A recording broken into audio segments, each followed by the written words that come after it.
All right, here we go. Oh, wait, one quick change, and then we're good. Swap video. There we go. Cool.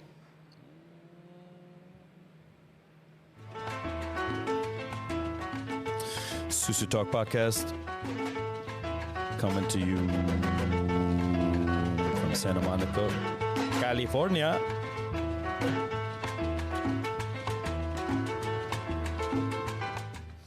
Sucio Talk Podcast, we are here in the house that Jeremy Fox built, all right? Shout out to Chef Matt Shaler in the house. What's up, Chef? How are you? Doing well, Chef. How are you? All right. I'm fucking amazing. Are you kidding me? Coming all the way down here and get to talk to you guys, and then I'm eating here later, you know?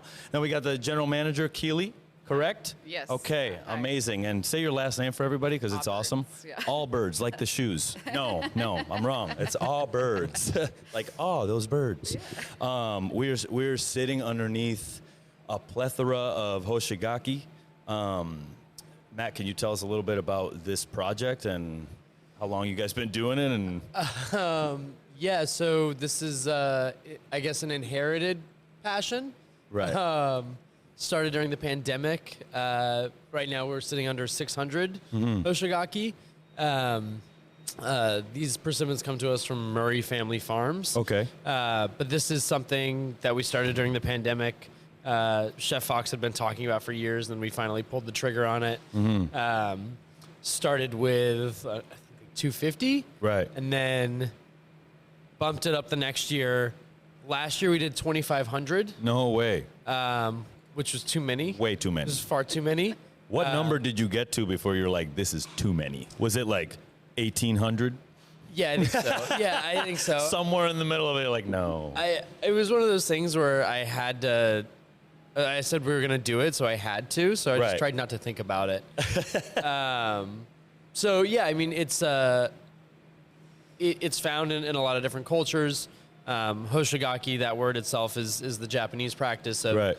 taking underripe persimmons, otherwise known as green persimmons, peeling them, hanging them, and then as they ripen, they also dry at the same time. Right. And they get massaged, and what you're left with is this, like, it looks like it has a camembert bloom, Right. but it's actually just sugar crystals. It's a really jammy, beautiful, incredibly labor-intensive way to make dried fruit. Right. But it's kind of like nothing else. I mean, you know, we're also very lucky to use the Southern California produce. Right.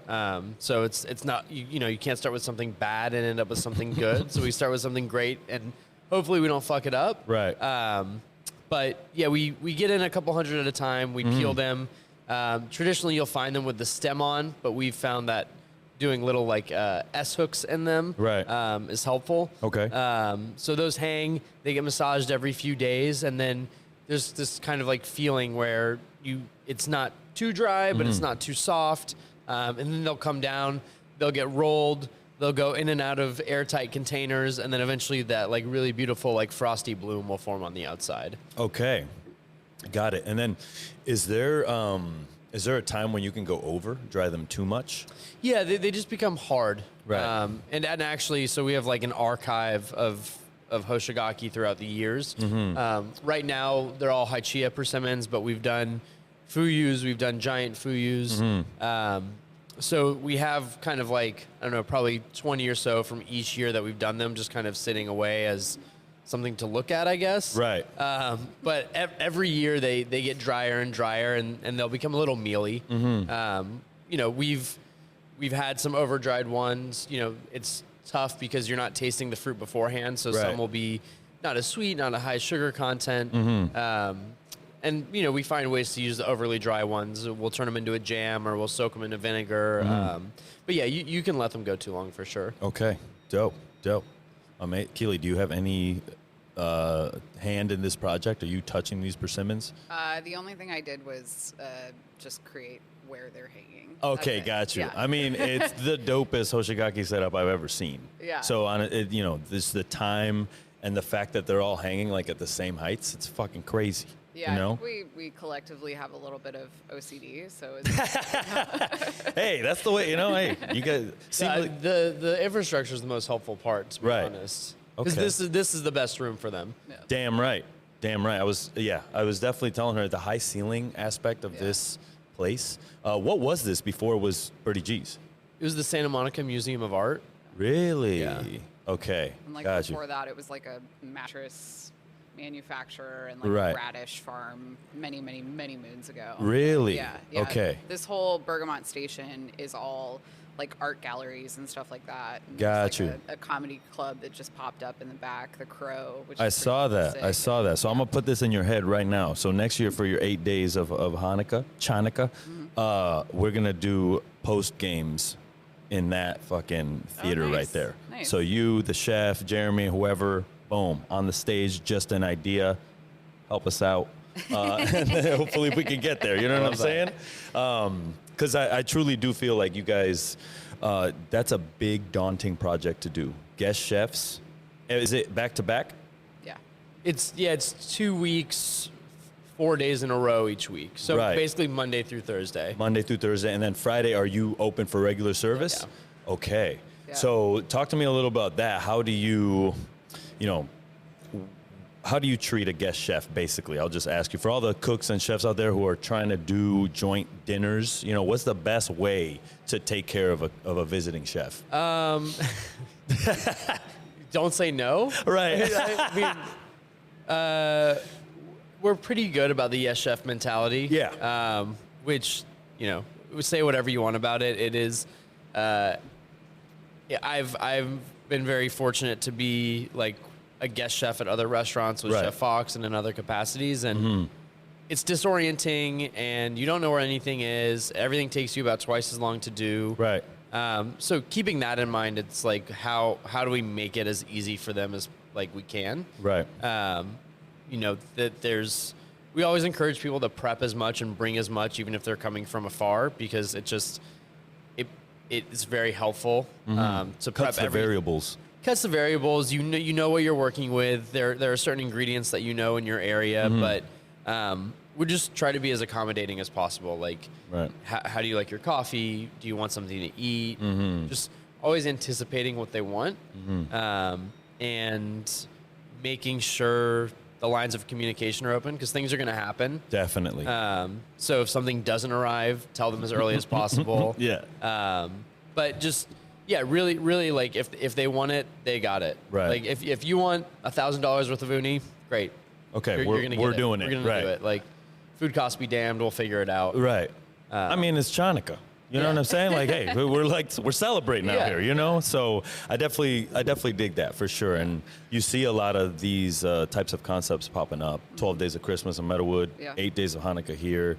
And to tell you, from being a cook during that time, that's invaluable for them because they're doing 8 days of staging without having to leave the building. Yeah. And I think sometimes when you're in the process of, you don't really see the value, but then later years you're like, oh, I'm doing this now. Oh, I remember that, Yeah, I mean, I think the whole process is so much work, at least like on our end, in terms of, making sure that everybody has the information that they need to have. Like, Right. we have like a whole nerd-tastic packet that went out, and this is how much we need, and this is how many servings you're going to do, and expect this for service, and all Right. that kind of stuff. So they had as much information as we possibly could give them, like before they even stepped in the building. This was months out, and so I think that having that planning was really, really helpful with that. And at the same time, when you're in it, you're just like,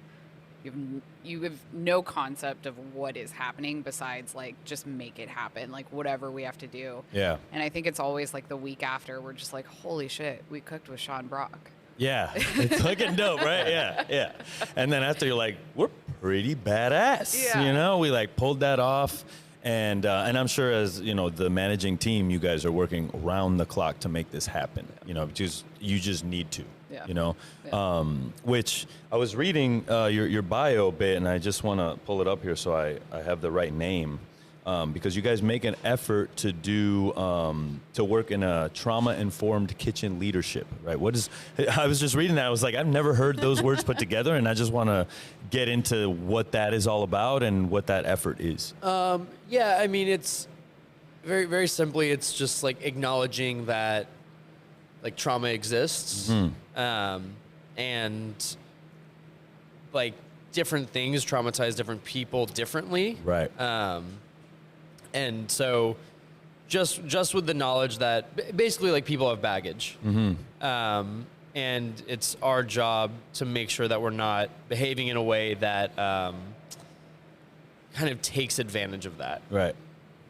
So just like understanding, you know, somebody might have a certain reaction to something you say, you know, how can you say it as neutrally as possible? Right.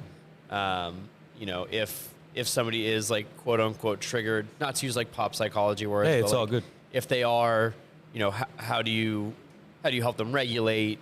You know, it's just that type of thing. Like basically, like you don't know what somebody's been through, so trying to not like overly gently, but just don't be a dick. Right. It's basically don't be an asshole. Right. You're finding that balance. Yeah. You know. And certainly like don't try to create moments Right. that are traumatizing for somebody for them to learn a lesson. Like Right. Like don't like if somebody's panhandle isn't correct, don't knock the pan on the ground and scream at them.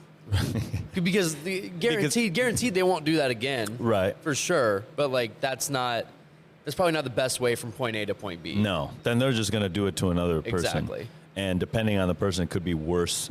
You know. I mean, and I'm not gonna claim I'm an angel. Like I've like lost my cool before. For like sure. Things happen. And throughout my career, I've like watched people emulate my worst moments. Right. And I'm like, oh God. Right. That's what they took You out of learned that this. from me. Yeah. Yeah, I had a cook call me recently, and he was like thanking me for the OCD that I instilled in him. And I'm like, I don't know if that's a good thing, you know, because now sometimes when you go somewhere, you like can't get over certain details, and it makes you upset. And it's like, I don't wish this on anybody, you know? Yeah, I do like detail-oriented people, but there's also a line that you can cross, and it can get very, very weird. Well, and I think we've all like encountered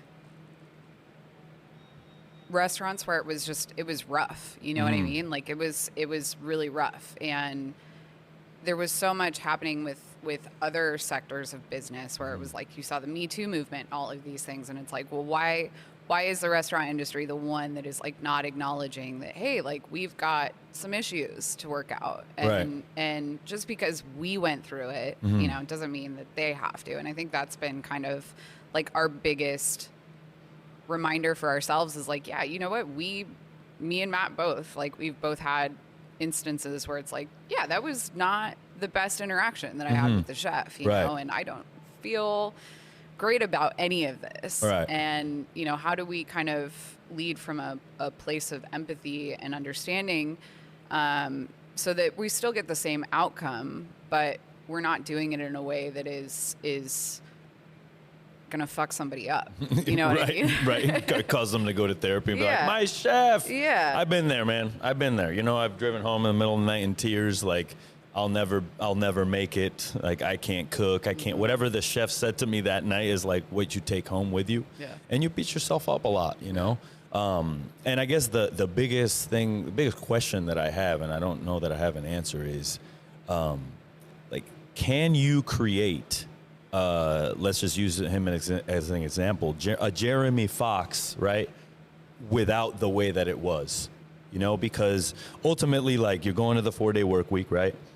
There's a certain amount of hours it takes to perfect something, right? So if you're cutting those hours, how do you get to that level of expertise, you know? And that's just my question. And I'm just curious, like, do you have not an answer, but an idea of what could maybe be, you know, I could be wrong. I mean, no, I mean, you're 100% right.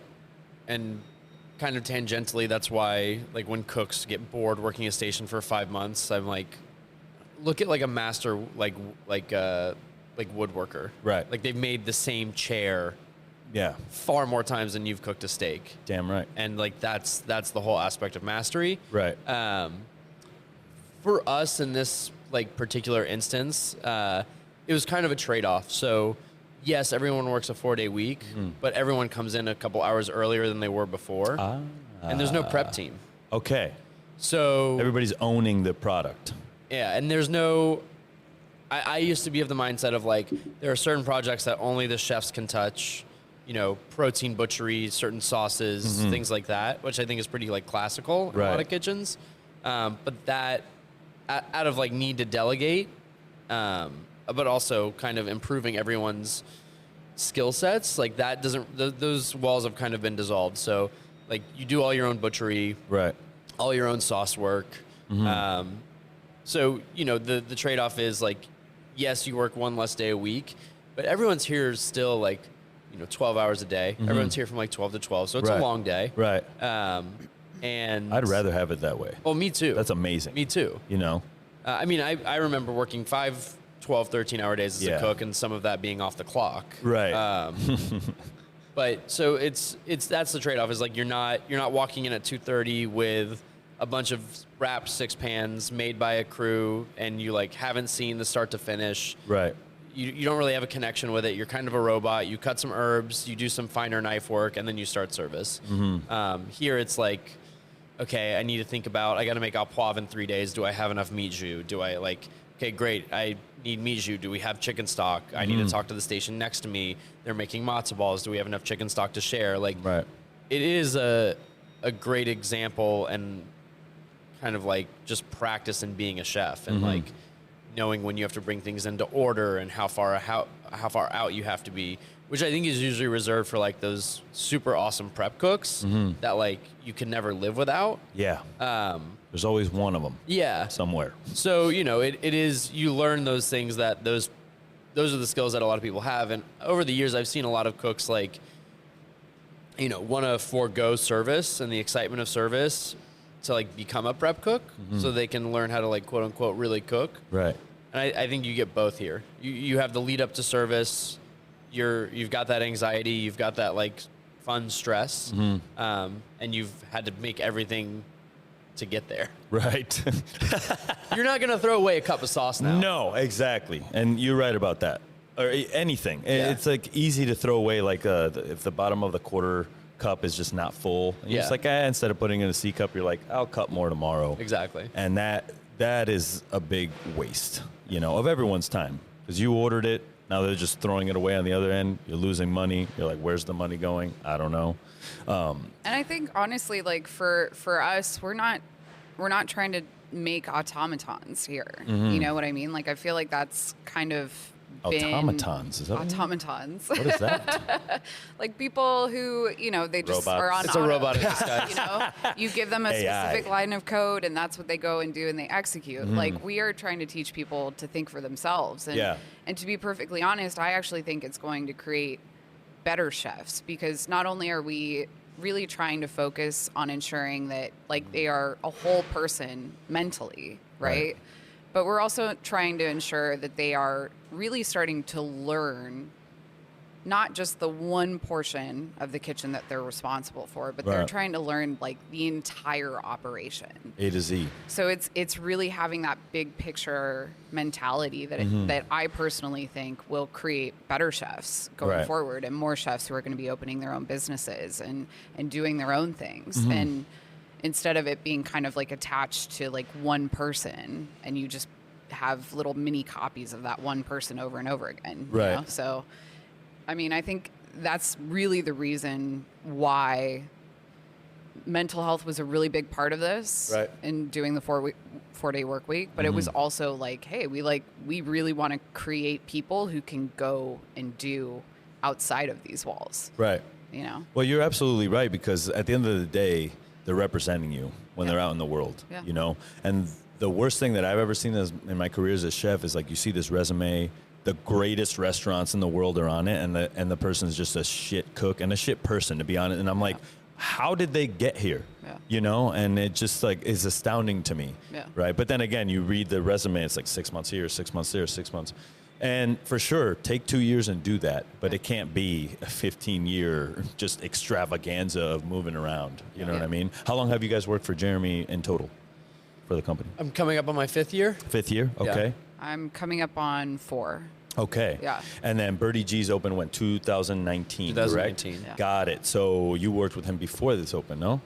No, so before? I mean, when Birdie's right before Birdie turning this restaurant turning 5 is Right. when I hit 5 years. Got it. So Okay. I started a couple months before opening. Okay, cool. And at that time, Brittany Cassidy opening CDC, coming from Rustic Canyon. Where did you work before you came here? Is that Michael's? Michael's. Yeah. Like the craft paper store? No. That's. Yeah, I worked at the glitter section. Hey, I can see it. The like almost 50-year-old Santa Monica restaurant now. Okay, got you. I'm not really familiar with that. You know, Rustic Canyon basically takes, for me, just as a cook from the outside looking in, you don't really, you know, you got to do your deep dive. Yeah. But Jeremy Fox has just had this place on lockdown for so long that I'm like, who else? You know, but obviously there's so many others, you know. Has it been weird sort of having Funky step into the mix? Right now you got like 2 chefs kind of on this side of things, because usually it's like downtown LA and then Santa Monica is so separated. Like, tell me this, you guys live here in Santa Monica? Yeah. I live in Westchester. Okay, got you. 15 minutes away. 15 minutes LAX. away. Yeah. Okay. Oh, so you do come from that side of things. Yeah. Because I find that people that live in downtown LA are like, I don't go to Santa Monica ever. So LAX is actually south of here. Right. Still on the west coast, like the west part of LA. Okay, got It's you. still I'm considered getting West lost LA. in the map here. No, you're good. If I lived in downtown, I either wouldn't live in downtown if I worked here, or I wouldn't work here if I lived in downtown.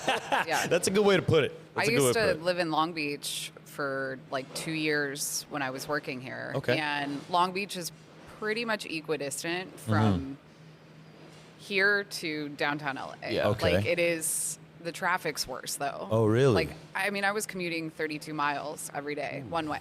Like an you hour and know? a half. Yeah. And like, whatever, it's fine. But once I moved up here, I was like, oh, no, it's real. Like, I never go to downtown because it takes forever. Right. It's like 2.5 hours just to get to downtown from Santa Monica. So it's a hurdle, I think. You know, it's definitely, like, there's really great places in downtown. Like, Yeah. Yongbon, we love Yongbon. They're Right. amazing. They're in the arts district. It's much closer to downtown, so it's a lot harder to get out there. We have a lot Definitely. more clientele that are like, yeah, you know, we would come more often, but, you know, we live in K-Town or whatever. Right. Yeah, it's Got it. it's That's hard. why you got to do more, you know, special events, baby. Come Yeah. on out. 8 nights at Chanukah, you know? Hey. Cool. So where do you guys eat when you guys aren't here? You know, where's other than Yongbon? I mean, where are you? That's a really tough question. And I don't want to hear like the eater list. I want to hear like I- the spot, like the ramen spot, the hole in the wall place where you go where you know no one in the industry will see you go, you know? There's this really kick-ass taco cart that is right behind my house. Okay.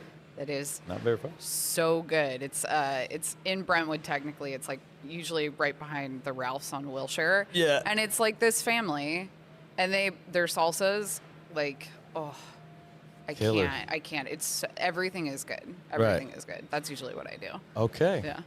I normally get takeout from San Dong. Okay. Yeah, like I normally just drink broth on my Right. days off. I guess stay hydrated, chef. It's like, fine. Yeah, it's like, how can I find the clearest? It's like white soup with rice cakes. Right. Or I'll like try to find a hand roll. Oh, you know where Odafuku and Gardena, which is not like really a secret or anything like that, and Eater's definitely written about it and all Right. that, but it's really good. I mean, if I want soba, I'll go there. It's izakaya, so you kind of get like a good mix of like all the things if you're craving that type of Japanese food. Right. That's where I'll go, or That's I get dope. takeout from San Dong, Oh hell yeah! I'm a. because they do 24-hour takeout too, What? which is rare in LA.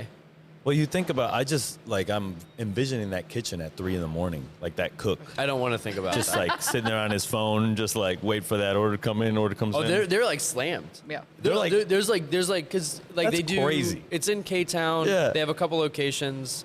They do Galbi Jim, the like Okay. spicy pork, and they do the cheese on top and all that. That I have to call out sick for 2 weeks so I eat that because like I've got a delicate constitution Right. when it comes to my stomach. There you go. It's like anything mildly spicy and Chef Matt's gone. He's Yeah. done. Yeah. It's really good, but it will take me down. So I just get rice cake soup. But that. there's like, throngs of drunk people at 3 a.m. They have a breakfast special at 6 a.m. Really? If we get out late here, like there used to be a time when, get out really late with your sous chefs. Going over there. It's 3 a.m. Nothing's open. I don't do junk food like Taco Bell and stuff like Yeah, that. Again, like I just have to take out an insurance claim if I eat any of that. So we'll just go there and basically sleep in a booth and eat Korean food. There you go. Korean food is the great, it brings people together. Asian food of any kind, really. Yeah. It's just like, you got the what's that spinning thing called again? The lazy Yeah, Susan. Lazy Susan. There you go. Yeah. And those types of spots are fucking fire. Yeah. Especially for your staff because you can all sit at one table. Yeah. Because it is weird going to restaurants with your staff where you're sitting at separate tables. You're like, this is not really a staff party. Yeah. I don't know what, I wish I could talk to Steve over there, but, crazy. So I'm curious to know, because this is the first chef and GM combo that I've had on the show.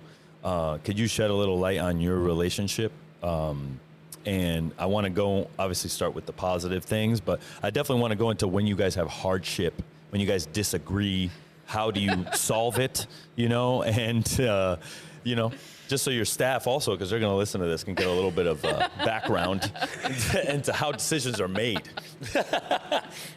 You can go first. There you You go. go first. Oh, okay.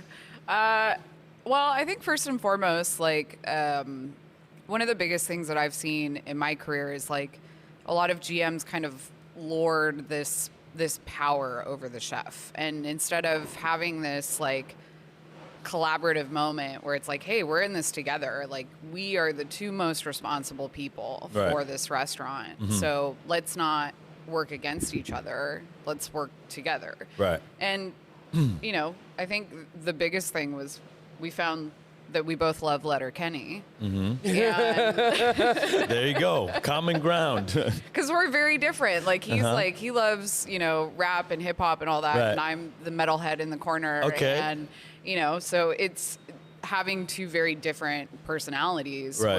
was interesting at the beginning. But once we found Letterkenny, it was like, we kind of clicked a little bit more. Okay. But it is first and foremost, I think, just this idea that I respect him. I know how much work he puts into this restaurant. I know how much work he's put into just becoming a chef, and I truly feel respected by him, which I think is rare, especially in a male-dominated field. Definitely. Being a female in a position of leadership, I've never once felt, with Matt specifically, like ever disrespected in any way, shape, or form. Right. And that, I think, speaks to him as a person, Definitely. just in general. So Yeah. And shout out to you, because that shit is rampant. Yeah. I mean, women just getting disrespected in the food industry. It's like, and I wish I could say I haven't seen it in the last month, but I have seen it. I've had to have conversations with people, and this is just out and about too, just in general. Yeah. And so, as a person who's willing to get physical if shit gets fucking dangerous for females, you know what I'm saying? Like, I hear you. Yeah.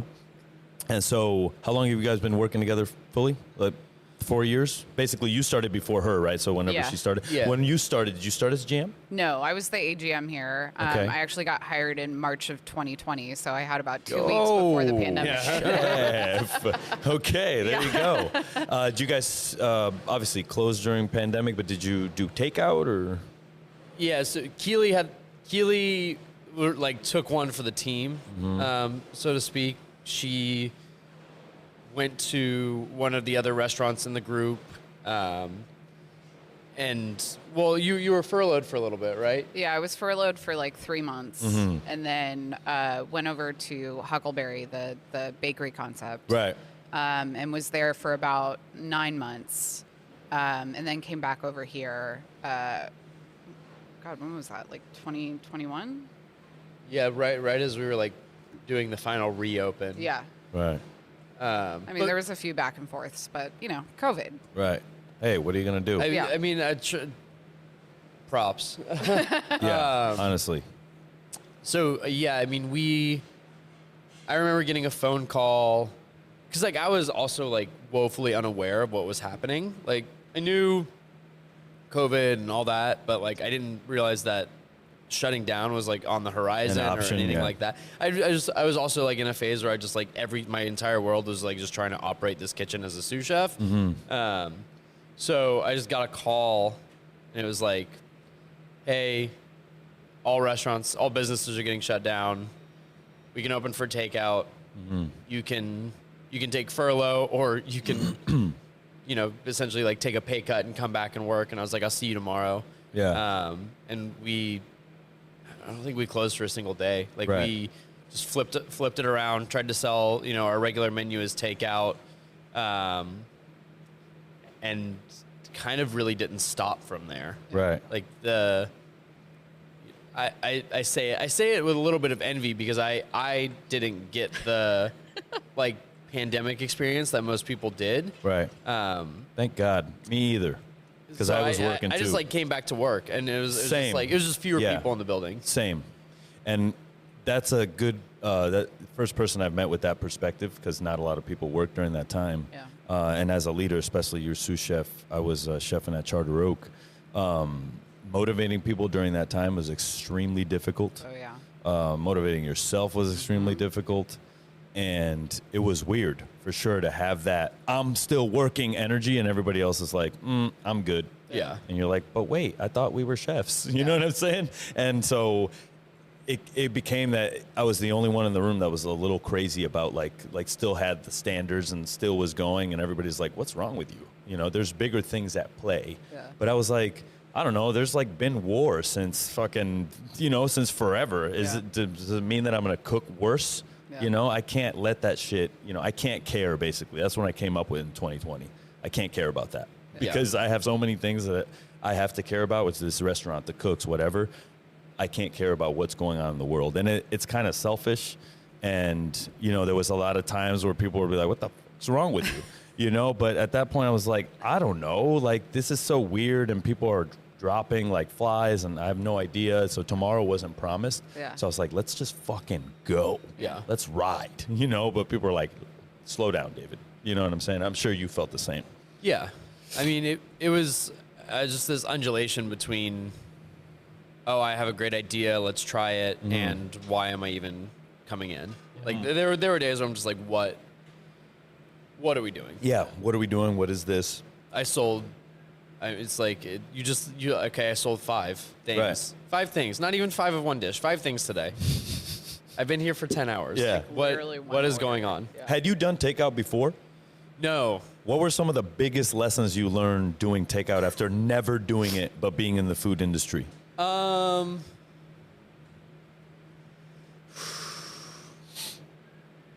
It's like almost even more important to have everything ready. Yeah. So like I've got a pretty funny story. I've like been pretty lucky to avoid Chef Fox's wrath. Right. He's a pretty nice guy. I'm not gonna frame him as a villain here. Right. No, he definitely is not. Yeah. I mean, like we all, things happen. So Right. I came back. It was our first day of takeout. In my head, I was like, there's this like global event happening. Nobody's gonna order food. Like everyone's gonna be preoccupied, right? Yeah. So we have these like air pots, these like urns that keep our broth hot. Right. That you'd put coffee in and things like that. But we have some that we use just for the matzo broth. And I was like, how many people are gonna order matzo balls? So I think there were like 3 of them. I only filled 2 of them. And I left one with hot water in it so that I could like refill it with broth as I needed to. Right. And in my head, I was like, okay, the ones labeled broth have broth. The one that's not labeled, why would you even bother? Like, basic kitchen thought. And I bring some matzo balls in a container, and Chef Fox goes to use, like, I guess he had gone through the first two, and he goes to use the one that had hot water. Ooh. And then just, like, dumps hot water over this matzo ball. And, like, I definitely heard about it. Right. And then, like, I had to, like, fix it. And then, you know, you get trapped with your chef where it's like you do something like that and then nothing's right. So it's like, the next one that came up, like, didn't have enough broth. And it was just this, like, Right. really, it was like, I felt so bad. Like, then there was enough broth, but then, like, I put the tape on wrong. Right. So You smelled blood. I was Blood just in like, the oh water. my. Yeah. I was like, this is my life for the next couple hours. I just accept it. I heard that. But I mean, you're still telling that story to this day. So you learned a valuable lesson that day. Yeah, so, like, your working service, if, like, you run out of something or whatever, you can make it on the fly, you know, if Definitely. you've gotten a certain amount of skills. Definitely. And with the takeout, there's just, like, no time for that. And people are, like, even less understanding of, like, Yeah. Because they can text you. yeah, you tell somebody that their fish is going to take 5 more minutes. They're fine. You might send them something. They're cool at the table. They're in a restaurant. Right. But you tell them that they're here 10 minutes early for an order, and you tell them that it's going to be on time, and they're going to bite your head off. And you're Yeah. like, okay, well, so I just have to be early with everything. Exactly. That happened to me when I was up at Charter Oak during the same period. And I was like, I just didn't know the sheer amount of to-go containers and shit that goes along with that. Yeah. And like we were missing things in bags. And I'm like, what's wrong with us? And I'm like, Yeah. I've never worked to go. That's why. Yeah. That's what the fuck's wrong with it, you know? Yeah. And so just learning that, and honestly, I got a bad taste in my mouth from it, Yeah. right? Because I'm like, we're using way too much paper product. Yeah. I don't care if it's like, you know, compostable, whatever. And as we move on into the world and talk about sustainability, Yeah. you know, it's like, how can we become sustainable at this point in time, you know? And so, and from a front of house perspective, were you working during the to-go? I didn't work here during the to-go period. Okay. I was over at Huck during that time, but we were doing a bunch of to-go. Right. Like, I was having to expo during that time at. It's basically I've like done a that too. breakfast place. Yeah, for And sure. all of it is just like one counter this big. Ooh. You have tickets just all the way down, and you can't miss a single thing in there. Right. Because if you miss something, somebody's pissed. Mm-hmm. You know. So I think the biggest takeaway for me from that particular period was just like the importance of having systems. Right. You know, like if you have a system, then you know for a fact that this thing is done and it's done exactly the way it needs to be done. Mm-hmm. And you can do it quickly, and you can turn your brain off and just go Right. because you know the system and it works for everybody. So I think that was like the biggest thing for me was properly training employees to ensure that, like, hey, you didn't check this off. That means it's not in the bag, Mm-hmm. you know, which like that person is going to be pissed and they're never going to come again. And maybe we're going to close because if that happens too often, Right.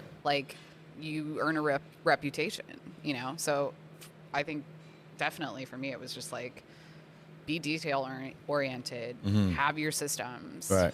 Everything else will fall into place once you get that done. I gained so much more respect for takeout restaurants, like Oh yeah. Chinese places, and just things that I've ordered my whole life. I was like, oh my God, Wawa Kitchen, like, Yeah. can't believe you were doing they were super busy. You always see the bags every time I walked in there, and I'd Yeah. be like, what the fuck?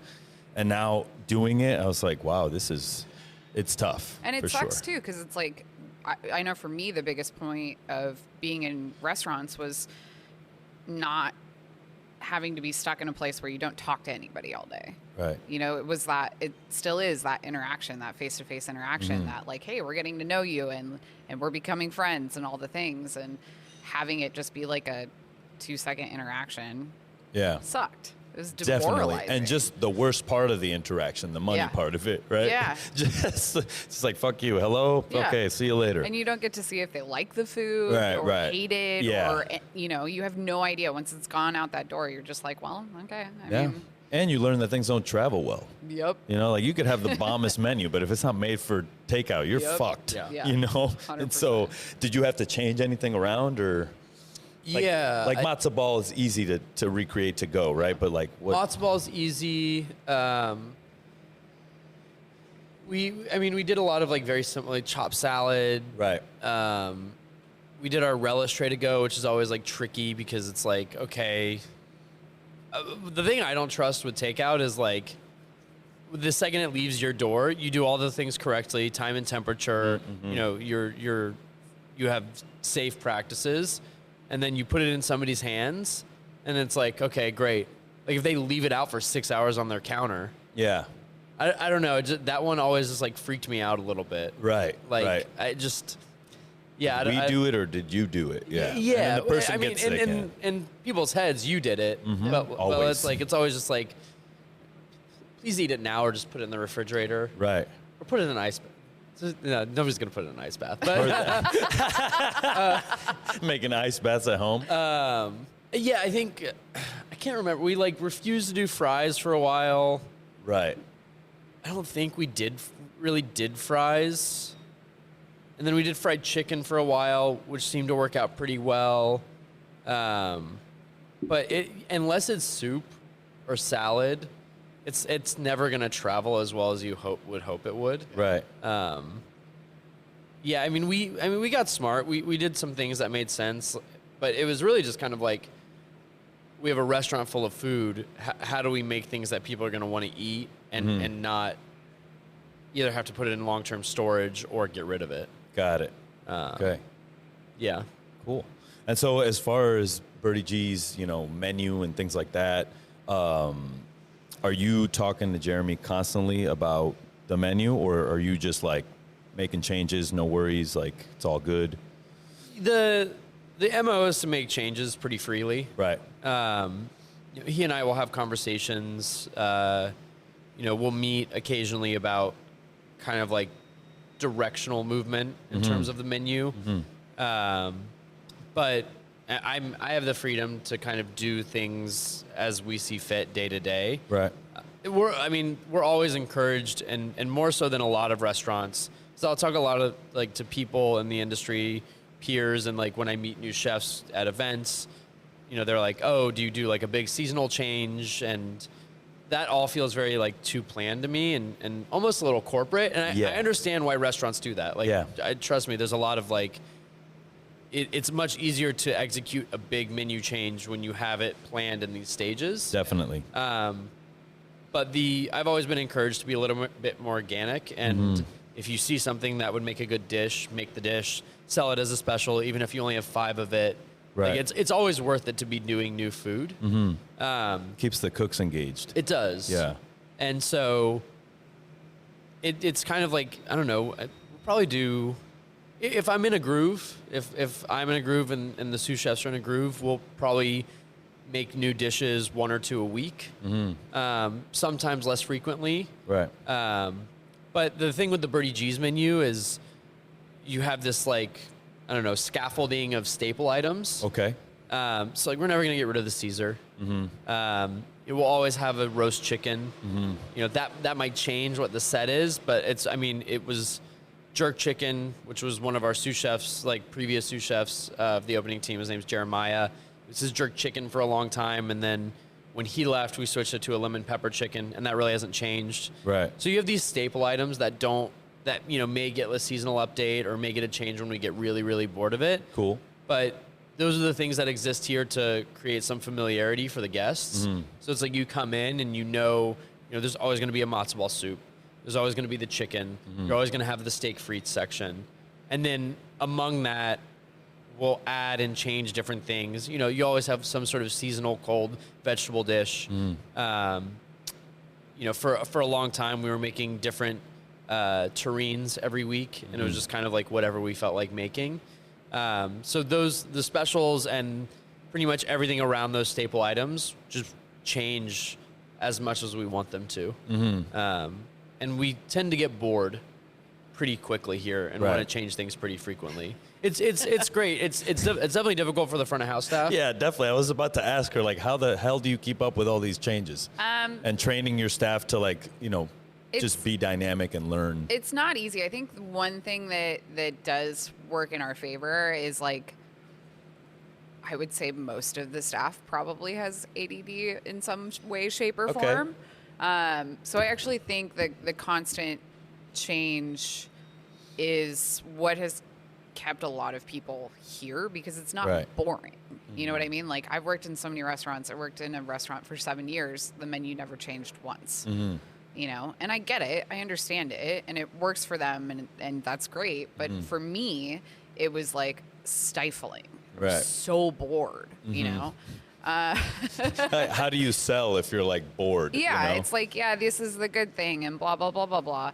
You're not Right. learning about new cooking techniques. You're not learning about anything. And I think that's more the focus of this restaurant more than anything, is that we are a teaching restaurant. Right. Whether that is back of house or front of house, we are a teaching restaurant. And my mom was a teacher for many, many years. And so I learned a lot of really cool ways to engage people that seem kind of dumb. Like, we played Jeopardy in pre-shift, Right. and that helps them learn the menu. And, you'll have our veteran servers who are, 50 years old playing Jeopardy, Right. It's It's a good way to do it. It Make is it fun. though. It Yeah. is. It's fun. Yeah. The more fun that you have while you're learning, the more engaged you are, the more you will learn. Right. So for us, it's really just about making sure that, like, it's tough on front of house management because our menu descriptions are constantly changing, which is like, we always have to have these things updated, and it's available for the staff so they can look at it when they're,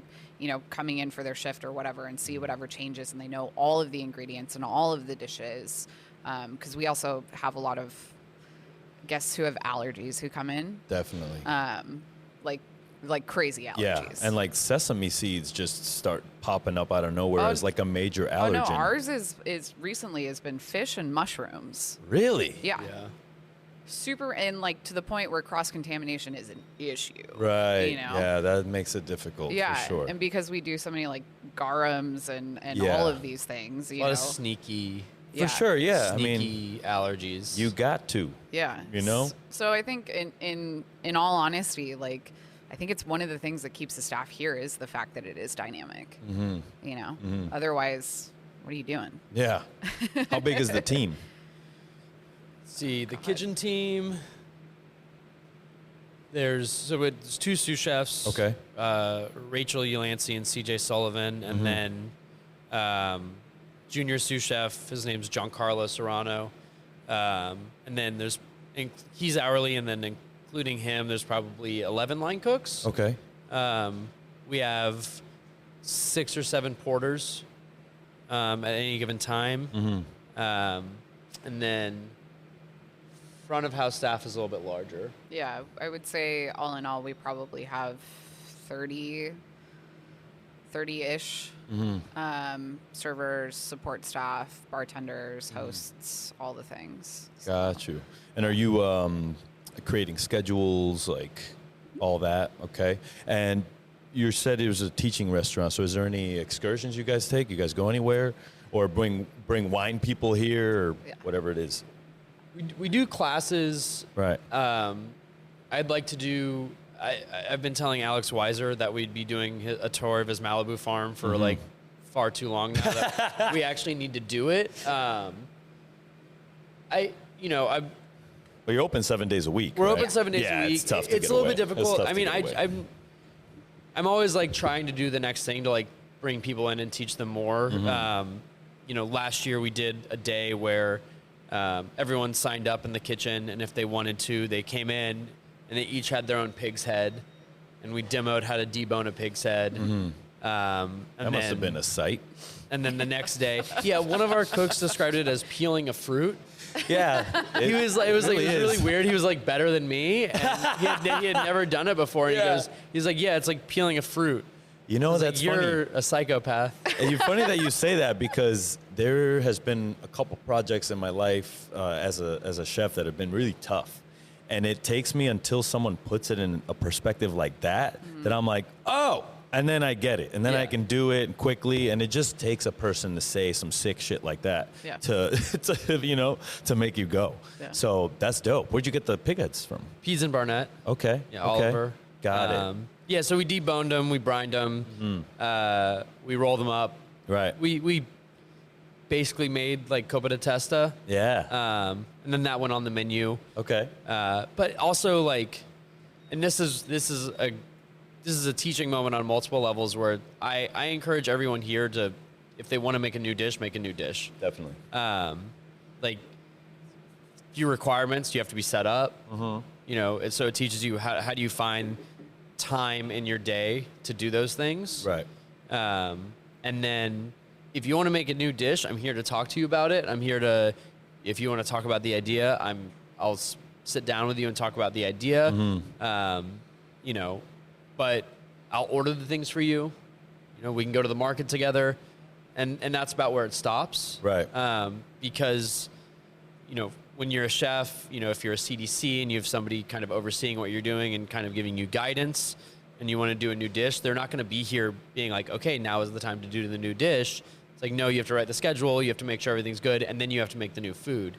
So if you want to make the new dish, you have to make it. Right. And I'll give you feedback, and we'll work on the next iteration, but like, I'm not going to be like, okay, now it's time. Right. You have some time, you should work on this. Like that, you kind of have to have like the self-starting mindset there. Right. And I'll give you all the support.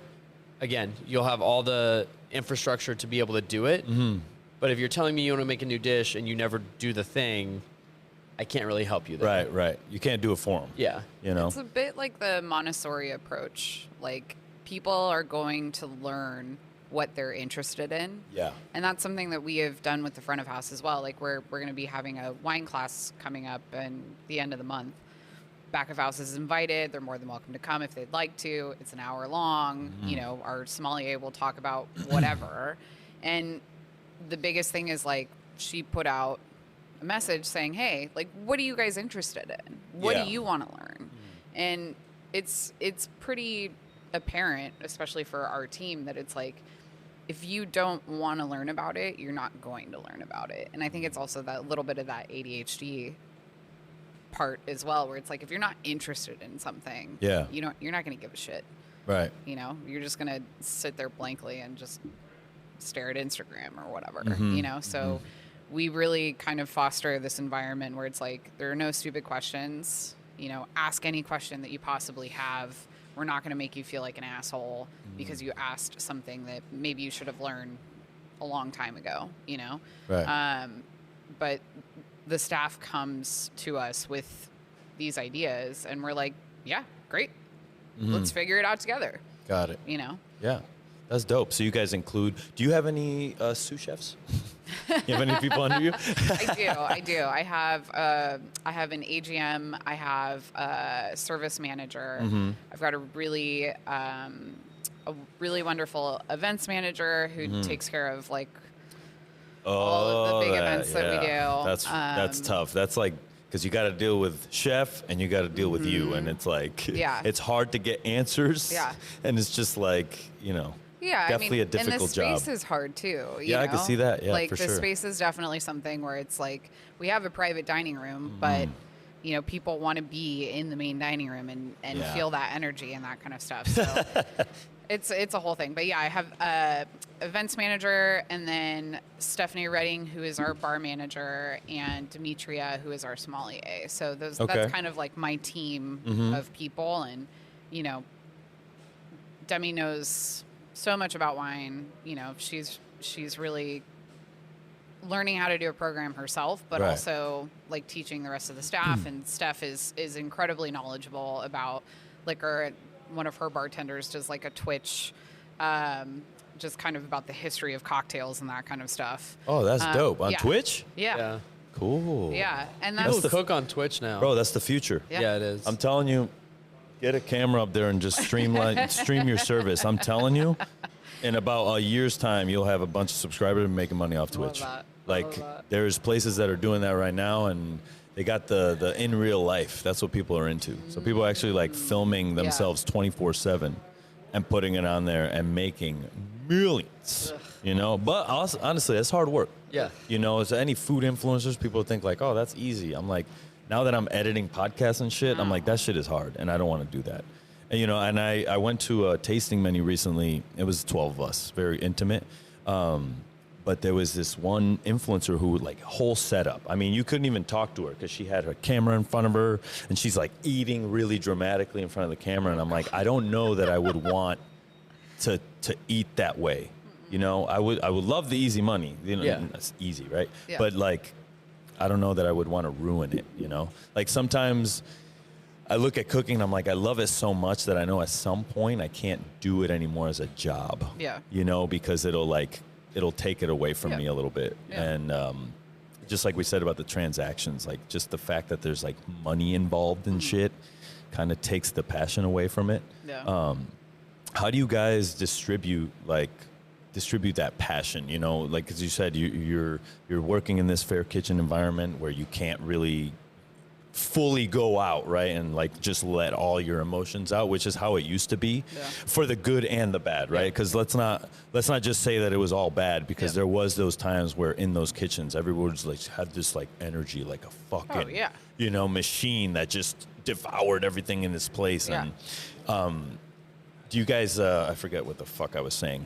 That's my ADHD brain, guys. No, you're good. Sucio talk, baby. What do you want? At some point, I'm gonna have to get better at talking. No, you're fine. You're I think there is a misconception though when it comes to this idea of like, just because we're not screaming and yelling doesn't mean that we don't have those positive moments either. I mean, Damn right. During 8 nights, right. I mean, we were doing what, 250, 300 covers a night, and doing events on top of that. 300 covers at a guest chef dinner? That's correct. My favorite That's like is all some the Charter people, Oak shit. My favorite is all the people fuck? who came from like 1-2 star places, and you tell them what you're about to do in covers, and they just look at you with like this. You're like, these Like the great fear of chefs, God. and this is like fear. Yeah. Yeah. Like, no, it's fine. It'll be fine. Yeah. Like, we got It will be this. fine. Trust Yeah. me. How many does this dining room seat? So we used to in the past, like pre-pandemic, we that. did anywhere Footsies. from 350 to 400 covers a night. Okay. Flat seating, I believe we can do 125 covers. Okay. But we've kind of taken it upon ourselves to not do as much of the turn and burn mentality. We want people to come in and have a good time and not have to be out in an hour for a 2-top. Right. So our sweet spot is kind of like 200, 250. And honestly, like in those moments, and especially in 8 nights, just watching the team doing what they were doing. Damn right. I can't even tell you, like, my heart just so proud. Right. You know what I mean? It was just the moment of like, wow, like this is what we've all collectively been working for, and they're doing it, and they're doing it well. And even though there's sometimes like hiccups that happen, like there was one night where a pickup ended up taking a little bit longer than we initially thought it was going to. Right. And, you know, I had flashbacks to terrible services in the past and like had that PTSD moment of, oh fuck, you know? Yeah. But literally it was just like, chef, what is the pickup time? 45 minutes. All right, cool. Told the whole staff literally within the matter of probably 20 minutes, where things kind of started to get shaky after that 20 minutes of just like telling the staff, hey, it's going to be a 45-minute pickup time, smooth sailing the rest of the night. Right. And like, I think that's a testament not only to like our collaboration in terms of being so strong front of house and back of house, but like that is passion from our team. That is our team. They did that. That is dope. Hell yeah. Do you guys collaborate with any of the other restaurants in the group? Rustic Canyon, you know, any of the places? Do you guys have a shared recipe drive? Basically is what I'm asking. Rustic and Birdie's have a shared. Well, no, we don't. But Chef Fox has access to the Birdie G's recipe drive. Right. Well, it's actually one of my former sous chefs is now a sous at Rustic, so there's a lot of like information trading. Okay. Chef Fox is gonna hate this, but I have like I like feel personally competitive Yeah. with every restaurant. Okay. Like I want everyone to do well. Obviously, yeah. I even, like restaurants outside of the group. If restaurants are doing well, then every restaurant's doing well for the most part. You never want to be like, I hope this person's slow. Well, it doesn't work that way. It's not like if this person's slow, you're going to be busy. Yeah. I agree. If more restaurants are busy, typically Yeah. it benefits the entire landscape. But I feel personally competitive with Chef Fox. I love that. Well, look, at the end of the day, I was talking to my boy Jeff Davis, who has a restaurant called Birdie up in Oakland. Amazing restaurant. Went last week. And I want to bring back beef. Like, you listen to hip hop. Beef sells records. That's true. So, right? So I want to be, if I was Jeremy Fox at fucking Birdie G's, I'd take a picture, or at Rustic, I'd take a picture of something and be like, you can't do this, Matt. Let's see it. You know what I mean? Some beef. I was telling him when I was opening a restaurant a couple months ago, it didn't happen, but I wanted to basically call him out on his Nashville fried rabbit. And I was like, fuck your Nashville fried rabbit. I have a better one. And just get people talking about it. Like, oh, okay. Well, then you're influencing, like, people are going to go to Rustic, try that dish, and then they're going to go here and try, that same dish in your iteration. Yeah. And I think that is where we're kind of lacking. Yeah. You know what I mean? We're so afraid and so sensitive to talk shit on another chef's food, and you know how it is. Like, I fear nothing. There was a couple times during 12 days where I would tell either the cook or the sous chef, like, oh, did you like the dish? I'm like, no, I'm sorry, I didn't. And I'm not being rude. It's just I'm one person. Yeah. Like that shouldn't bring anything down, Yeah. And that's the thing about being sensitive about bad reviews. Like, look, we're going to get bad reviews. That's it. You can't make everyone happy, and some people leave the house unhappy and are just going to be that way, you know? And so it took me a long time to not take those personal. Yeah. Because they'll literally call you out by name. Yeah. Oh, yeah. And this person did this, and you're Yeah. like, oh, no, not good, Yeah. How do you guys come back from bad reviews? Are you guys calling them? Oh man, I would say that recovery is probably like our specialty. Okay. I like a challenge, and obviously Matt does as well. Right. And I think, there's a lot of times that guests will come in here and they're having a bad day. You know what I mean? They're having a bad day, and there's very little that you can do about it. Mm-hmm. I take that as a personal challenge. Like, to me, restaurants are a philosophy, and I know, Matt, you don't agree with this, and that's totally fine. Okay, we got some. Okay, let's go. It's interesting because there's like a part of it where he's very pragmatic in certain ways, and I'm a little bit more kind of ethereal in certain ways. Right. And for me, restaurants are really about, like, I can't change the world. I am personally not ever going to be able to change the world. Right.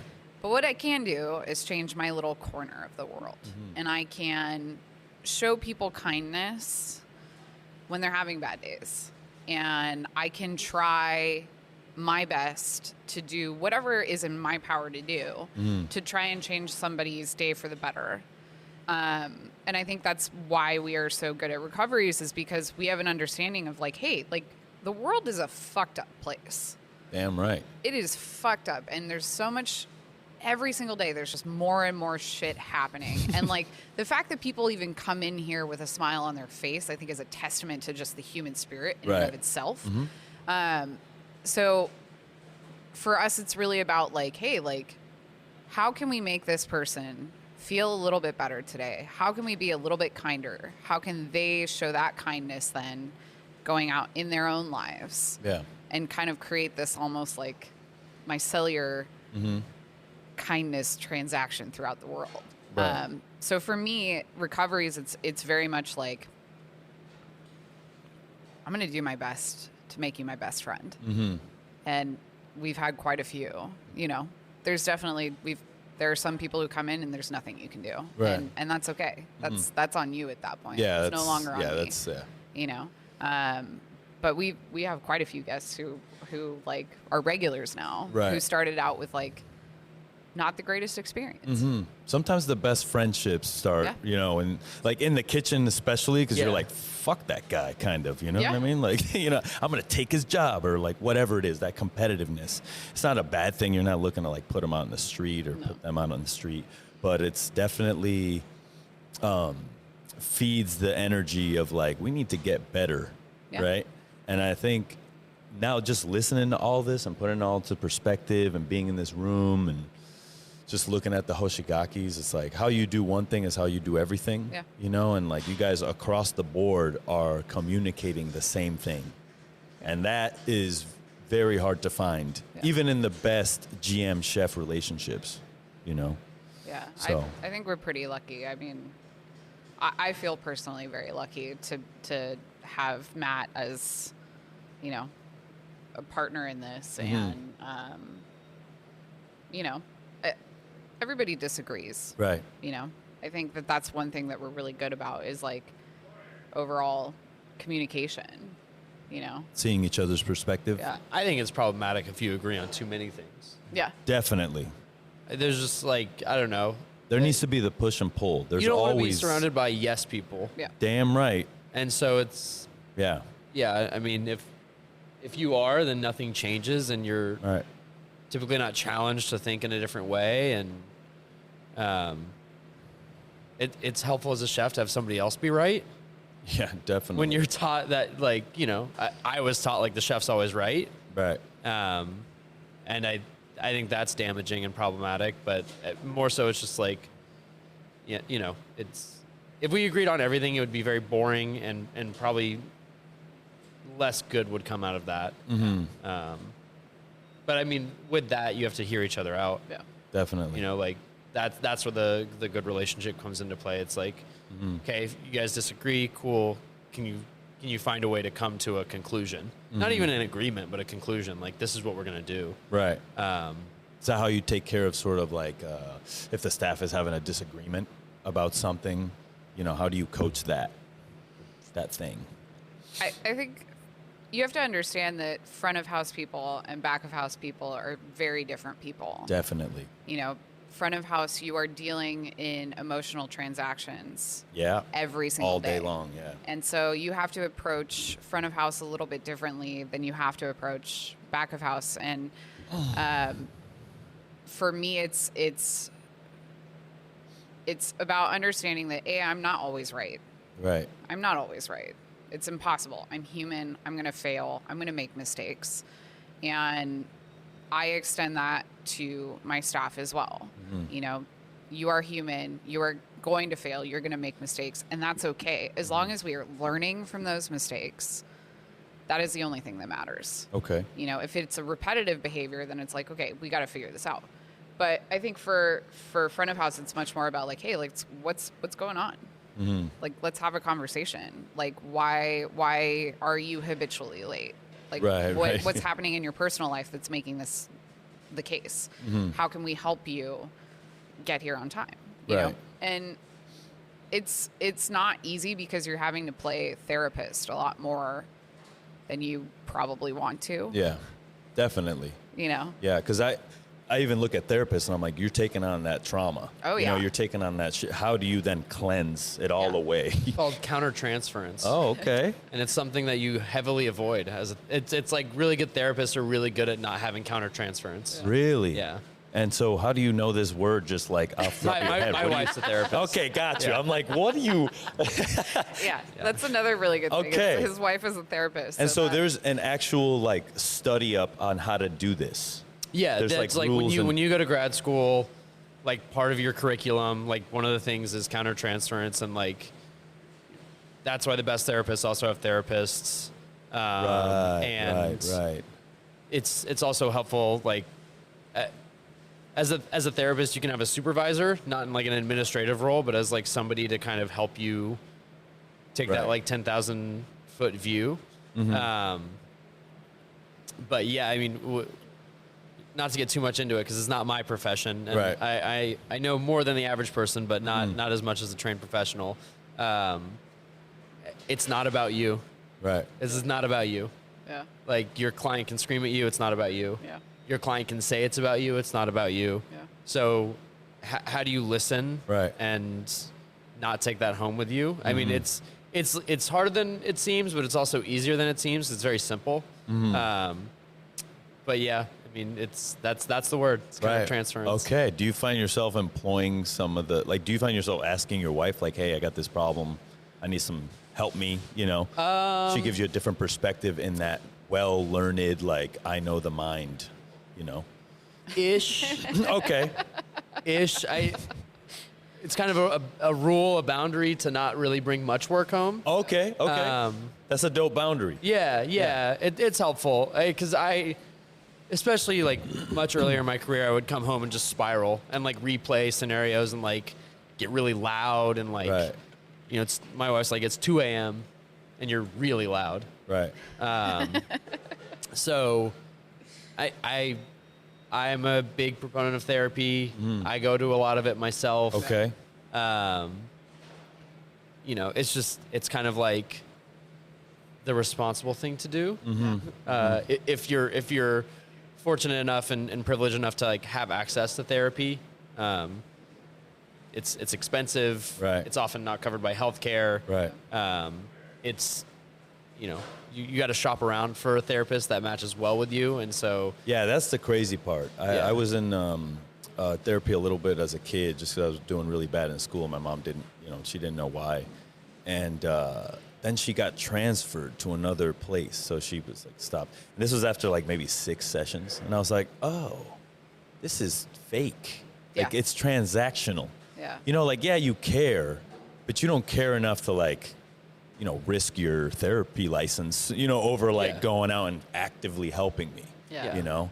So it's like, I do think that therapy works because it does push you to kind of think through the things and make your own conclusions. Yeah. And it definitely helps to have somebody like buffer that.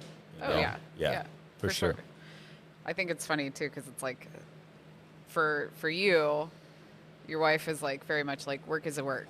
Yeah. Whereas my partner, like, I am very, very lucky to have a partner who like, I'll literally sit there for an hour after service and I'll be like, what happened today? You know, He's like, I got my coffee. Give me with the me." tea. Yeah, he's like, what happened today? And like, we talk through all of the scenarios. And he is so kind and wonderful to do that for me, you know, because as a GM and this is even as a head chef, you know, there's a lot of times where you have moments where you can't talk about your feelings. You can't talk about a situation, you know? And so having that for me at least has been very, very helpful. Right. So I'm pretty lucky in that regards. Hell yeah. But- We're doing good on time, right? We're not. Yeah, we're No, fine. you're fine. We're Okay. fine. Amazing. I was just trying to see what time it was. Oh no worry. Me too. Sometimes I get lost in the thing, but I'm like, oh my god. It's that time blindness. But yeah, these guys are getting in here and Yeah. and starting up the line. Are you guys starting a fire over there? Yeah. We'll start the fire in a couple hours. Okay, got it. Let's not make it too hot in here. Yeah. Does it get hot? Like ambient? Right Right if around it, If right? you're next to the grill, Just yeah. that? Okay, Yeah. got it. But it's also like, you know, there's a separate hood for the grill because it's yeah, the like type solid type fuel, B, type and A, or then- whatever the when the grill starts, we have to turn on max air, right. and then it gets. Then you really can't loud. hear anybody. You can't hear shit. No. Yeah. It's, Do you guys have headsets? or No. anything? Oh, Okay, God, no. got you. No. We're Yeah, loud. We had to do that shit at fucking Charter Oak, and I Yeah. hated the headset because half the time the issues with service would come from that. Yeah. Be like, oh, I didn't hear you. I'm sorry. Yeah. And then we're already late. It's like, fuck. Yeah. Well, and No. it's hard, like, for front of house, because I've worked several places where headsets were a thing, and you're like talking to a guest, and then you have somebody talking in your ear, Yeah. and you're just like, what do I do here? I need to respond to this, but also if I respond to this person is going to think I'm an asshole. You know, I hate headsets. I would never ever work in a place with headsets ever again. I hear you. It almost made me turn it away, but I was like, you know, it's a good opportunity. Let me see. You know. we That's just fair. yell here. Yeah. Oh, yeah. Hey, I like it. No, I mean it's Energy. talk about bad reviews. one of the most Oh, you've gotten that review. one of the Same- most same common chef. bad reviews is like, the chef is so loud, and I don't understand why the entire kitchen, it just really seems performative, and it's like, this no, is not a pit stop. Yeah. it's like, look, we need to communicate. Right. And there's a station in the back, It's fucking and loud. I don't have time to walk over there, Right. so I have to be loud enough for them to hear me. Hey, all good, bro. It's all good. Yeah. But people just don't understand. Same thing. I mean, I will say once the bear came out, it Right. did get a little bit better for us because then people were like, They're oh, like- this is great. I understand how a kitchen is Yeah, working right. now, you This is know? like- So exciting. Yeah. The Bear exactly. takes like 6 years of trauma and condenses it to fucking 30 minutes. You know, it's like all the bad moments that ever happened in Yeah. one, and people are like, is Yeah. that really how it is? I'm Yeah. like, yeah, but like one of those things happened like a day every like 2 months. It Yeah. wasn't like, you know, severe chaos all the time. Yeah. You know, unless you're opening, unless you're, you know, depends. My Depends where favorite you're thing at. about the Bear when guests come in, I was like, so did it raise your blood pressure? Like, how were you having a mild panic attack Yeah. while watching it? Yeah. Because every single one of us, I guarantee you, every single one of us fell asleep watching that show just because it's like, Definitely. it's not that it's boring. It's a great show. People really, really love it. But for us, it's like the chaos. We're so used to it, you Yeah. know, that it's just like, okay, I'm gonna go to sleep exactly. now, you know? It's like falling asleep to action movies. yeah, Yeah. You know? exactly. I haven't watched the second season. I watched the first. It's like a really guilty pleasure. It was Right. like eating junk food. Right. It's like, it was just like, yes. Yeah. Yeah. Somebody gets it. Oh my God. Yeah. Screaming and, Yeah. That one part with the kill yourself. That one. oh my God. That's Yeah. crazy. Now I but can't, real. now I can't buy my apron though. So Right, right. I have more issue than not with the Bear. There you go. I've seen the second season. Now they got signed up for a third season. And, you know, coinciding with like things like shows and things like that, awards. Like, are you guys striving to, like, are you guys like, let's get a fucking Michelin star? Or is it like, kind of quiet down, doesn't matter? What do you What think? I have always said is I don't like come into the restaurant ever thinking about like we're getting a star. Right. If we get a star, I will drop down to my knees and cry. Yeah. It will be like it will be this like lifelong dream accomplished. For sure, for sure. But I mean, I don't know, this place has achieved, and especially in the past year, right. like more than I could have imagined. Like January, Renee Redzepi like reposted one of our sous chef's stories about a vegan tasting menu that we did. Dope. Which was this like crazy cool cosign. Yeah, man. And then New York Times put us in, you know, the top 25 restaurants in LA, which, as you were saying, like Santa Monica is this very microcosmic thing. So Yeah. to be included in LA as a Yeah. whole feels really cool. Definitely. And then in December, LA Times put us at number 23. We climbed 17 spots from 40 to 23. And that all feels really good. But I try not to think about it. You know, you're going on to like talking about bad reviews, but like I think good reviews are almost as damaging. Like you Right. can take bad reviews personally, but a lot of times you can look at good reviews and kind of be like, oh, we're perfect. Yeah. Right. Or you know, like, well, they said we did this really well, so right. Yeah. But every day is different in a restaurant. The best restaurants have off days. Yeah. And if that's what's like driving you day in, day out, there's not a lot of substance behind that. I got you. Like if I'm super worried about an article being written or like, you know, somebody coming in to dine that's a reviewer or a critic, like Yeah. I don't know. That's a really hard way to like motivate yourself every day. And it's also like every time we get a really good review or achieve something that's beyond what I thought we would, you always have this like kind of empty feeling of like what's next. Yeah. Right. And so if I think about these things for too long, I kind of have this existential crisis of like, okay, well, what do we have to do next? Or like, oh, you know, I know a lot of people I've talked to. I've been very fortunate to be able to like talk to people who have earned stars and maintained stars. You know, Chef Fox included in one of those people, Right. but like other people I've talked to in the industry, and everyone says the same thing. The greatest feeling is achieving a star. The worst feeling is trying to maintain it, Yeah. Right. or retain it. Right. So it's like, I don't know, it's great. There are these moments, you know, we'll have a pre-shift. I don't often post on social media about these achievements. I'm very thankful to the people who get it and see our vision. Right.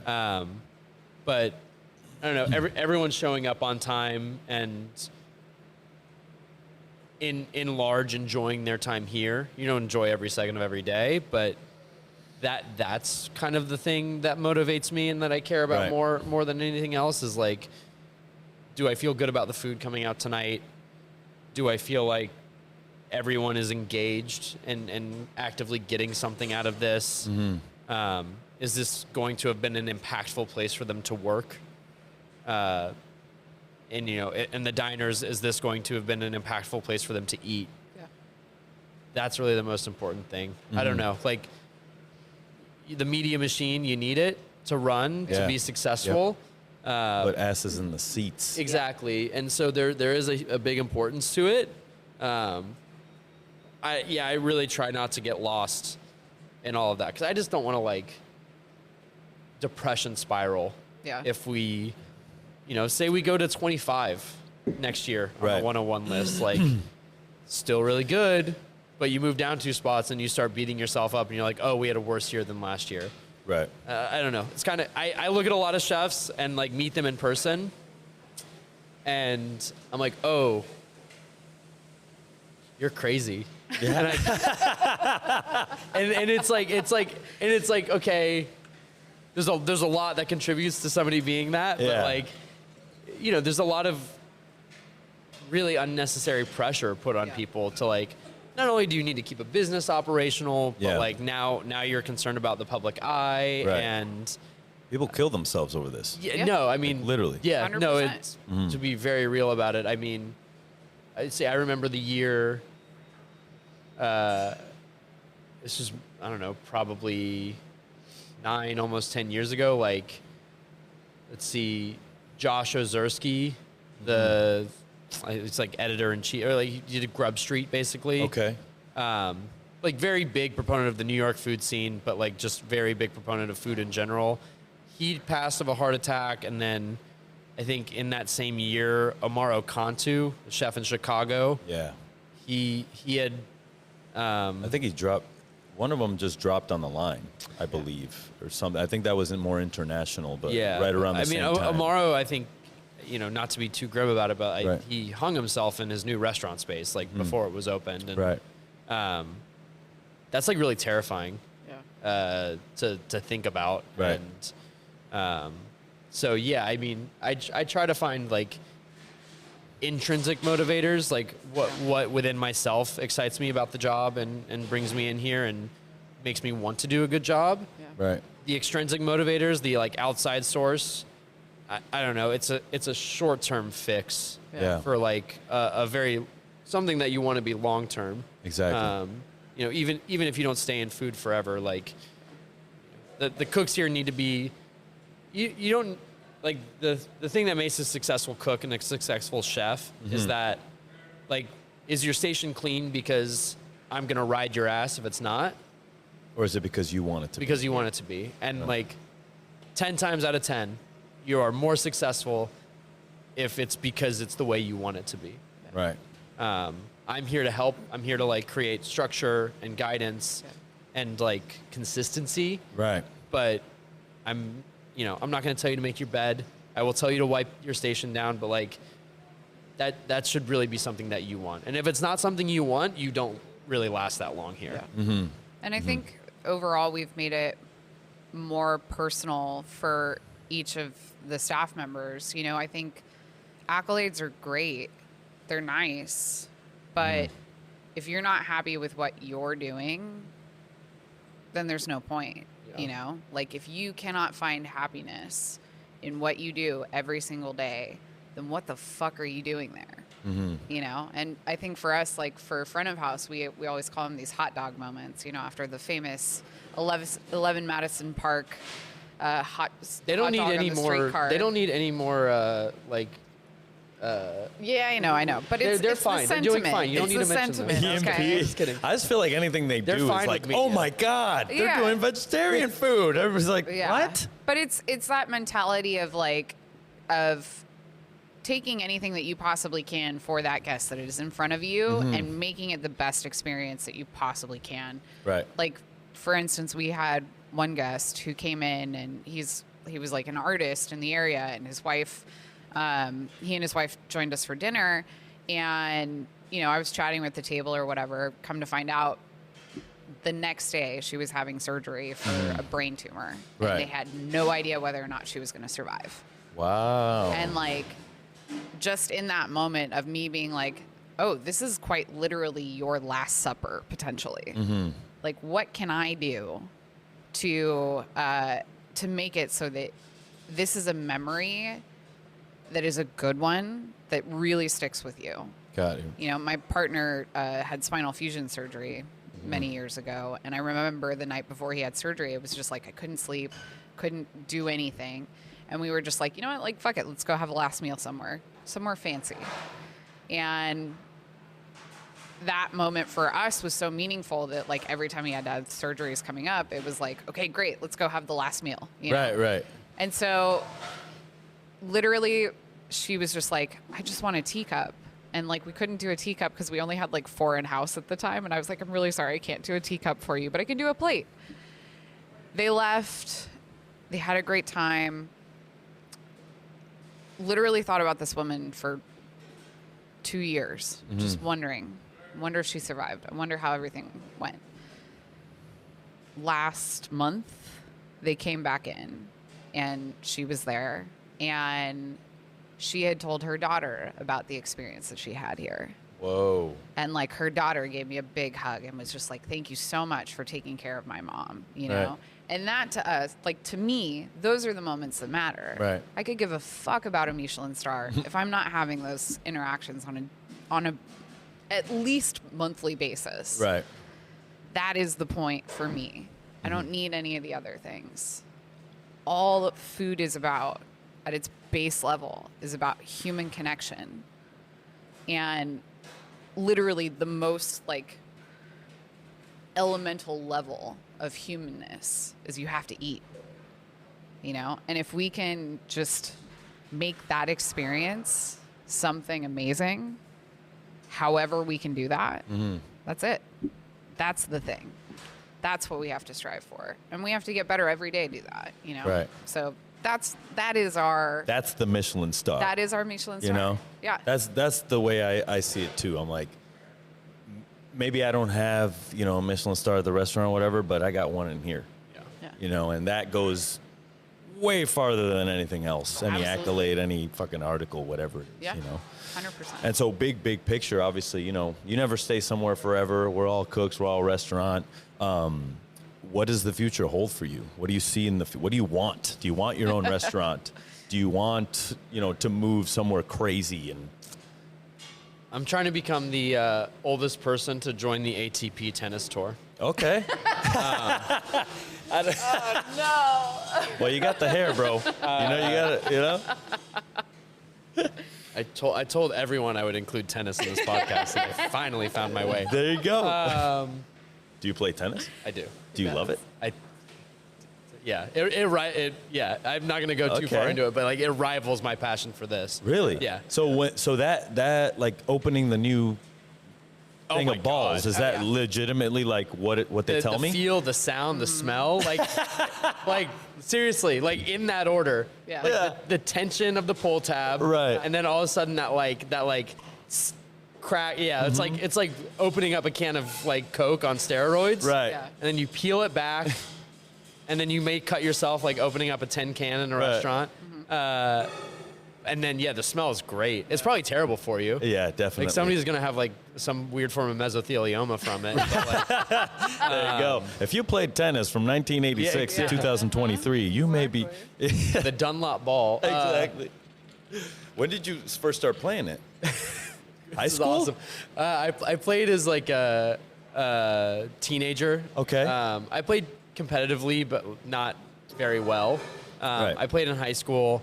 I quit for probably 15 years, and then I was actually in Paris during the French Open, and didn't go, but it really sparked it back up. I got back home.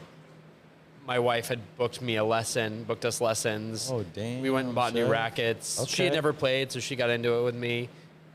It is like oddly, it's more telling about myself as like a personality type than anything else, because like watching the people on tour, it's like it's a life that parallels itself to like cooking at a very high level. Yeah. Like it's selfish. Right. And it's like very isolated, and it's a career that like, you know, these pros on tour, they can only relate to each other because there's no other life quite like it. Yeah. Right. Anyway, I really love it, and I also There's think at least 3 minutes a day of some sort of tennis themed thing that Right. happens in pre-shift. there is, but I it's can like see that. you talk about like how do you instill passion Yeah. in your staff, and it's like I do a lot of like college game day type screaming, like Oh, I love like that. we're like Yeah. yelling and we're Get getting the fucking excited. team going, and, baby. yeah. Let's go. But also, I think it's helpful to show people that I think for a long time, and I really fell into this. It's like cooking is the only thing. That's the only part of my personality. That's who I am. Yeah.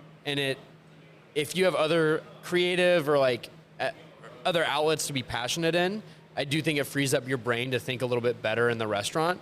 If you're just thinking food all the time, Yeah. Right. like you're gonna hit a wall. Damn right. But if you have other things to do, Mm-hmm.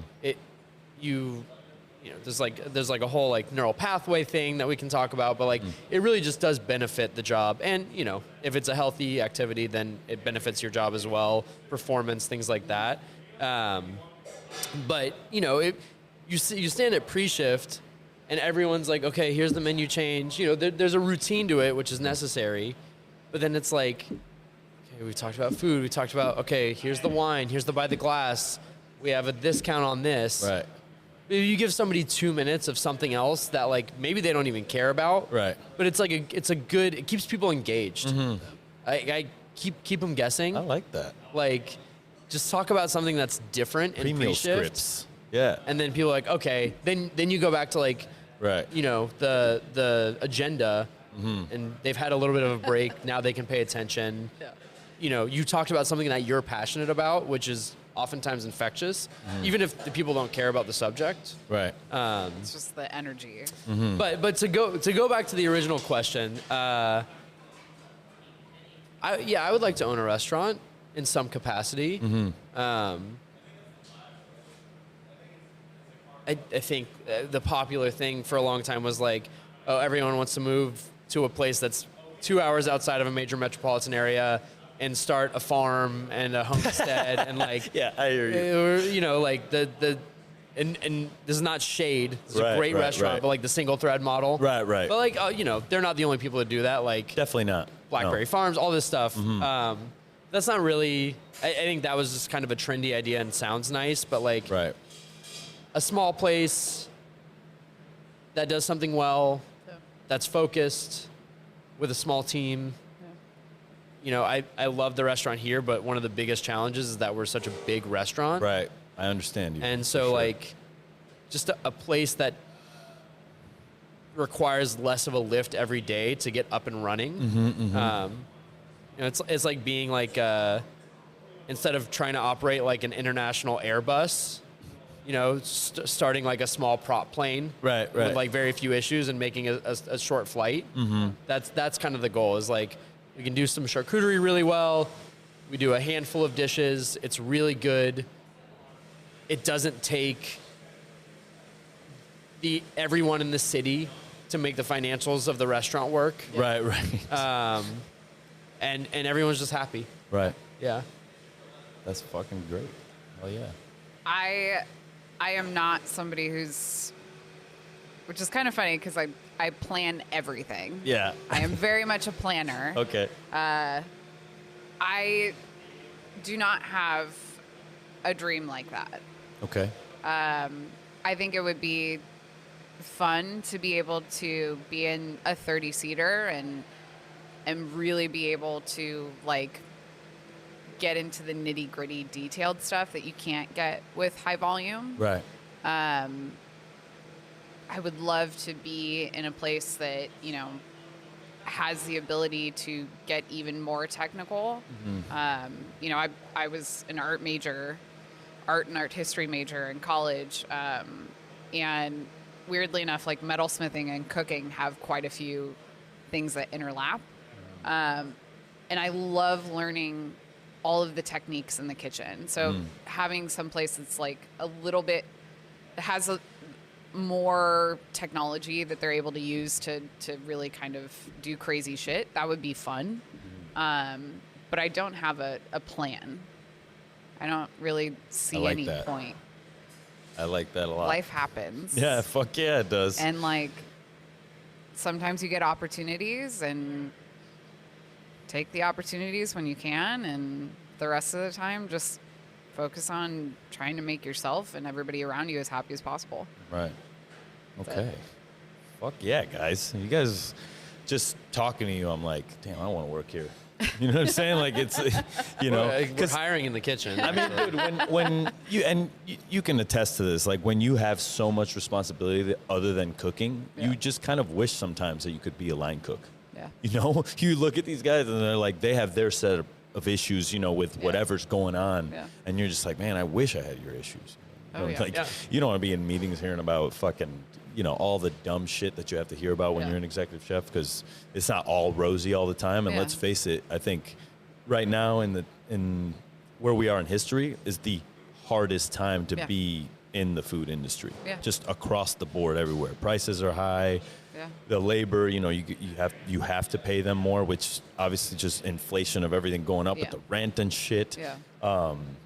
And I really don't know what the future holds for us, but I'm just happy that we have people like you just being anchors for the ethos of hospitality in restaurants. Yeah. You know, fuck yeah. So I think we leave it there, guys. What do you think? Thank you. Now that the Vitamixes are going, Yeah, right? I'm interested to hear the sound. Turn off the blender. I'm kidding. I'm kidding. I'm kidding. Keep working. Hey, Keep working. we have a podcast happening. You guys can figure it out, okay? Keep it down over there. Ross, You're hey eating Ross, too loud. don't even say anything. All right. Here's the problem: is like the cooks think they can talk. There we go. We're gonna leave this. I'm gonna go berate everyone. There we No, I'm just go. kidding. There we go. Beration station. Okay, cool. Dude, this was dope. Thank you. Thank you. you. Let's do it again at some point. Yeah. I'm sure, you know, I want this to be forever, this podcast and this relationship, you know, because as I always say, I ask some people to do the podcast and they're like, why me? And I'm like, because everyone has something to offer. Yeah. You know, everyone has some kind of knowledge that will be passed on, and somebody somewhere, I hope that a young cook or somewhere can just look and see the possibilities when you just kind of, you know, do your due diligence and do your job, and when you're off, you're also practicing excellence, you know, and like, how do you move? How do you eat? What are you reading on your days off? You know, that's also important. Yeah. And so I'm grateful that you guys are here and the guardians of that. So thank you so much. Jeremy Thank you. Fox, at some point we'll have you on the podcast. I've been talking to you a little bit about it, but who knows? He's pretty shy, you know. He is. But We like I've been him. trying for We'll like keep 2 him. years. I'm like, bro, come on. But maybe you guys can all harass him. Hey, everybody in the back, please let Chef Jeremy Fox know he needs to be on Sucio Talk. All right? He's getting there. There we He's go. getting there. He's slowly but surely starting to do more and more interviews. So you might be able to. Well, I get where he's coming from. I think sometimes these podcasts can be formulaic. Yeah. Like even mine, like usually this was totally different than what I usually do. I usually go from the start of the person's life and Yeah. who are your parents or whatever. But I think more and more I'm just branching out into having a conversation and forgetting about what the fuck structure it is. Yeah. Because some people will reach out and be like, hey, you didn't ask him about what his parents did. And I'm Yeah. like, okay, there's no script. Yeah. You know, also I'm like a crazy motherfucker. So, you know, my head's like a pinball machine. It's just like, Oh, boop, yeah. boop, boop, boop, boop. Yeah. So, I think that's why it works for the industry, is because like how many chefs have ADD? yeah. Like all of them, right? yeah, pretty much. That's why we cook, Yeah. because we can't. There's a coordinate clinical other reason shit. for this that we can talk about it at a later time. I promise All right, you. we're doing a podcast with you and your wife, because I gotta fucking figure this shit out. Like it would help for professionals to talk to us. to No, be honest with you. yeah, that was You know? it was enlightening for me. Yeah, definitely, man. You fucking taught me some shit on this podcast. All right, fucking Sucio Talk podcast out here, Birdie G's. What is the address? How can they find this place?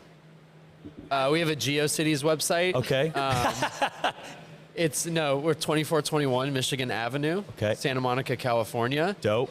90404. Let's go. Good job.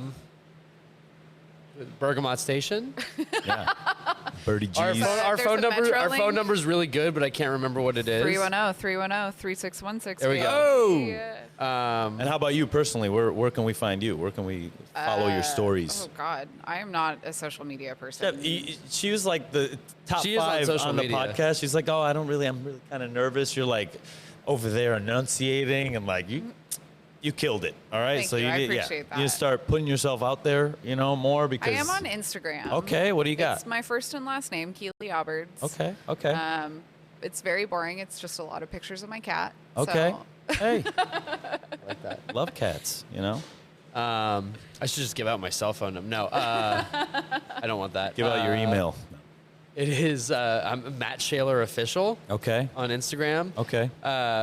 Which at first was really funny to me, and now just like seemed like as it goes on is like more and more of this like self-absorbed type name. Right. It started because it was like there was nobody who'd be copying my Instagram name. Nobody's out there trying to create a fake Matt Shaler Instagram.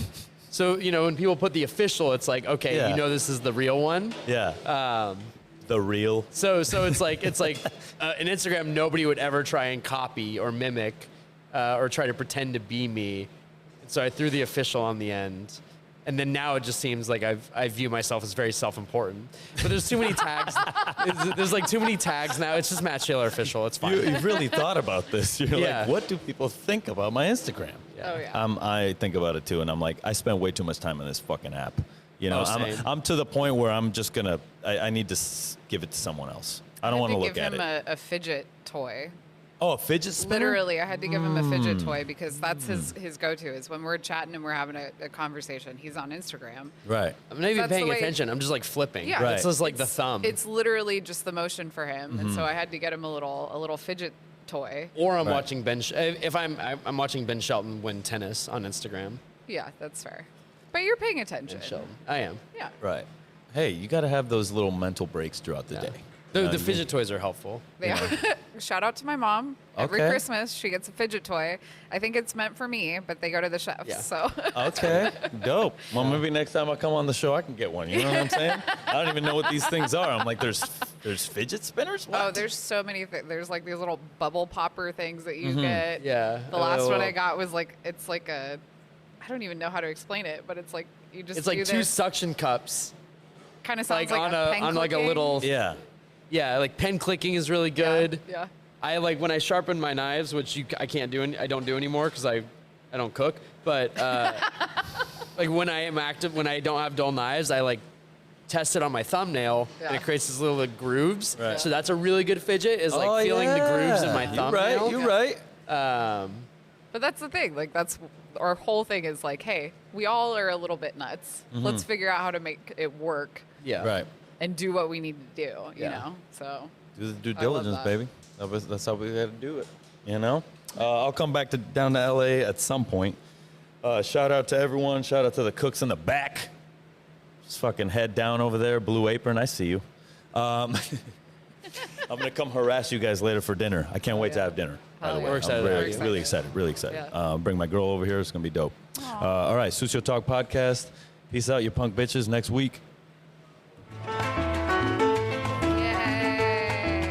Did it, guys. We did it. Thank you. It was fun. Yeah, it's sometimes it's nice because it's probably one of the few times where it's like totally undivided attention. Yeah. Yeah. It's like you don't really get that a lot because, like you said, your phone, you got orders, you got fucking fish purveyors calling you, like all that stuff.